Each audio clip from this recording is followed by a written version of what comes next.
Welcome to our channel. నేను మీ లక్ష్మణ్. ప్రస్తుతం మనతో పాటు ప్రముఖ real estate expert Rajiv Reddy గారు. సో అమరావతి ఇప్పుడు ప్రపంచం దృష్టి అంతా అమరావతి వైపే ఉంది. రేపమ్మపో ప్రధానమంత్రి మోదీ గారు కూడా అక్కడికి రాబోతున్నారు.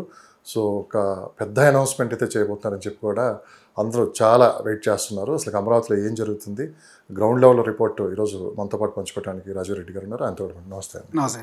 ఎలా ఉన్నారు? బాగున్నారు సార్. ఏంటి అమరావతి ఒకప్పుడు 5 years మనం ఒకసారి వెనక్కి వెళ్ళామంటే లాస్ట్ ఇయర్ అంటే 1 year అవుతుంది గవర్నమెంట్ కూడా వచ్చి, పరిస్థితులు పూర్తిగా తలకిందులైనవి.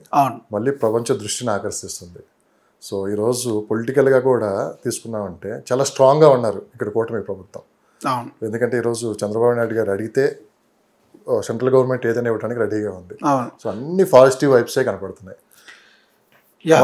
ఎగ్జాక్ట్లీ అదే జరుగుతుంది. లాస్ట్ గవర్నమెంట్ పాలసీ వేరు, వీళ్ళ పాలసీ వేరు. ఎందుకంటే అక్కడ ఉన్న ఈ 2 గవర్నమెంట్లే కాబట్టి లాస్ట్ గవర్నమెంట్ ఏంటంటే వాళ్ళకి ఇక్కడ ఒకే దగ్గర సిటీని మైగ్రేట్ చేయడం ఇష్టం లేదు వాళ్ళకి. వీళ్ళకి ఏంటంటే ఒకే దగ్గర పెద్ద నగరాన్ని నిర్మించాలనే కాన్సెప్ట్తో వీళ్ళు అమరావతి అనే ఒక రీజియన్ తీసుకొని capital region development authority of America సరే అమరావతి ఇక్కడ డిజైన్ చేసేసి దానికి 30,000 ఎకరాల ల్యాండ్ అక్విజిషన్ పెట్టారు. సో దీన్ని ఏంటంటే ఇప్పుడు ఎన్డీఏ గవర్నమెంట్కి చంద్రబాబు నాయుడు గారి సపోర్ట్ ఎక్కువగా అవసరం ఉంది, వాళ్ళకి వీళ్ళు అవసరం ఉంది కాబట్టి మ్యూచువల్ అండర్స్టాండింగ్తో వీళ్ళు ఏది అడిగినా కాదనకుండా ఇచ్చే పరిస్థితిలో ఉన్నారు. కాబట్టి ఎట్ ఏ టైం 1,00,000 కోట్ల ఇన్వెస్ట్మెంట్స్ ప్లానింగ్తో ఎట్ ఏ టైం అన్ని శంకుస్థాపన చేద్దామనే ఆలోచనతో మోడీ గారిని ఇన్వైట్ చేశారు. మళ్ళీ తిరిగి అమరావతి పునర్నిర్మాణం కోసం 2వసారి శంకుస్థాపన కార్యక్రమం మొదలుపెట్టారు. సో ఇక్కడ వచ్చేది ఏంటంటే ఎట్ ఏ టైం గవర్నమెంట్కు సంబంధించినటువంటి అన్ని రకాల హెచ్ఓడి బిల్డింగ్లు కానీ కమిషనర్ బిల్డింగ్ కానీ సంబంధించినటువంటి ఇప్పుడు ఉన్నటువంటి తాత్కాలిక సచివాలయం కానీ తాత్కాలిక హైకోర్టు కానీ ప్రతి తాత్కాలికంగానే ఉన్నాయి. ఇవన్నీ కూడా వీటికి పర్మనెంట్ స్ట్రక్చర్ నిర్మించాలనే ఉద్దేశంతో వాళ్ళు ఇవన్నీ కూడా చేస్తున్నారు. వరల్డ్ బ్యాంక్ నుంచి కూడా ఫైనాన్స్ లోన్ అప్లై చేశారు, అది కూడా పాజిటివ్ వచ్చింది వీళ్ళకు. సో దీనివల్ల ఏంటంటే ఒకేసారి, ఎందుకంటే ఈ గవర్నమెంట్కి ఇంకా 4 years టైం ఉంది, ఈ 4 years టైంలో కంప్లీట్ చేసేయాలి వీళ్ళు. సో అందుకే వీళ్ళు చాలా స్పీడ్గా ఇక్కడ ఉన్నటువంటి డెవలప్మెంట్స్ కూడా చాలా స్పీడ్గా పోవడానికి కోసం ఏంటంటే సెంట్రల్ గవర్నమెంట్ సపోర్టు, అటు ఫైనాన్షియల్గా వరల్డ్ బ్యాంక్ నుంచి కూడా లోన్ తీసుకొని ఈ అమరావతి నిర్మాణాన్ని పునర్నిర్మాణం చేయడంతో చాలా స్పీడ్గా జరుగుతుంది అక్కడ. సో రేపు ప్రధానమంత్రి గారు వచ్చిన తర్వాత నెక్స్ట్ డే నుంచే ఒకసారిగా భూముల రేటు పెరిగే అవకాశం ఉంది. ఎందుకంటే ప్రభుత్వానికి ఇప్పుడు 33,000 ఎకరాలు ఉంది, ఇది కాకుండా ఇంకో 10,000 ఎకరాలు కూడా అవసరం అని చెప్పి కూడా వాళ్ళు ఇప్పటికే చూడడం కూడా జరిగింది. అంటే ఒక పెద్ద సిటీ ప్లాన్ చేస్తున్నారు. ఇటు విజయవాడ, గుంటూరు, అమరావతిని కలిపి మహానగరంగా చేయడానికి కూడా వీళ్ళు ఒక పకడ్బందీ ప్లాన్తో ఉన్నారని చెప్పి కూడా వినిపిస్తున్నమాట. అవును, ఎందుకంటే వీళ్ళు ఆల్రెడీ 33,000 ఎకరాల ల్యాండ్ వీళ్ళ దగ్గర ఉంది. సో ఇంకో 10,000 ఎకరాలు కావాలి అని వాళ్ళు జనరల్ షార్ట్ డిస్కషన్లో జరిగినటువంటి డిస్కషన్ కానీ అది ఫైనల్ కాలేదు. మేబీ చేస్తూ చేయొచ్చు కూడా అది. ఎందుకంటే ఈ 43,000 ఎకరాల ల్యాండ్ వీళ్ళకు ఉండడం వల్ల ఏంటంటే అక్కడ ఇండస్ట్రియల్ ఇన్ఫ్రాస్ట్రక్చర్కు ల్యాండ్ ఇద్దామంటే లేదు.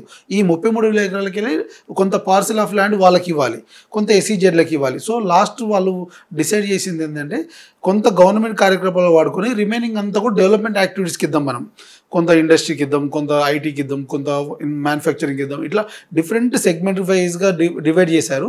సేమ్ అదే కాన్సెప్ట్లో ఇప్పుడు అందరు ఇన్వెస్టర్లను కూడా వీళ్ళు ఇన్వెస్ట్ చేస్తున్నారు.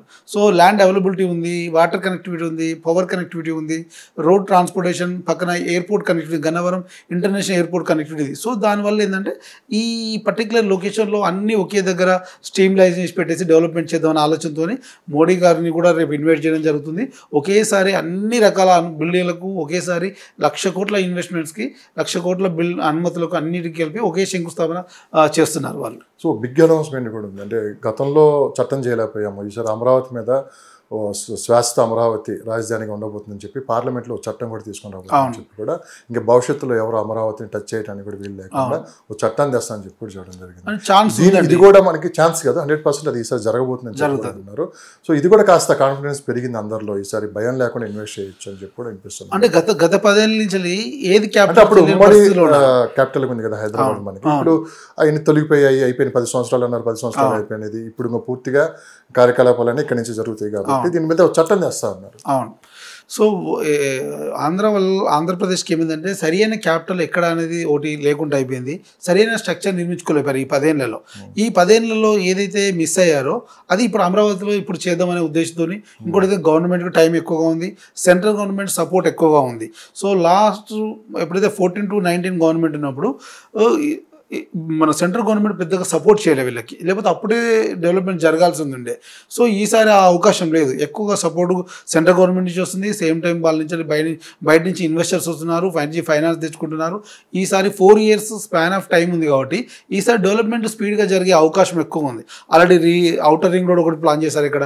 ఆల్రెడీ బయటికి ఏదైతే మనకు ఈ తిరుపతి కనెక్టివిటీ, నేషనల్ హైవే ఒకటి కనెక్టివిటీ ప్లాన్ చేశారు. దాంతో 2-3 ఫ్లైఓవర్లు కనెక్టివిటీ కంప్లీట్ అయింది విజయవాడ ప్రాంతంలో, ట్రాఫిక్ ఇష్యూ లేకుండా. గన్నవరం వైపు ఒక కనెక్టివిటీ ప్లాన్ చేశారు. సో ఏంటంటే ఈసారి ఇన్ఫ్రాస్ట్రక్చర్ డెవలప్ చేస్తే ఆటోమేటిక్గా అక్కడికి వచ్చే ఇన్వెస్టర్స్ కానీ డెవలపర్స్ కానీ ఎవరైనా రావడం వల్ల తొందరగా డెవలప్ అయ్యే అవకాశం ఉంది.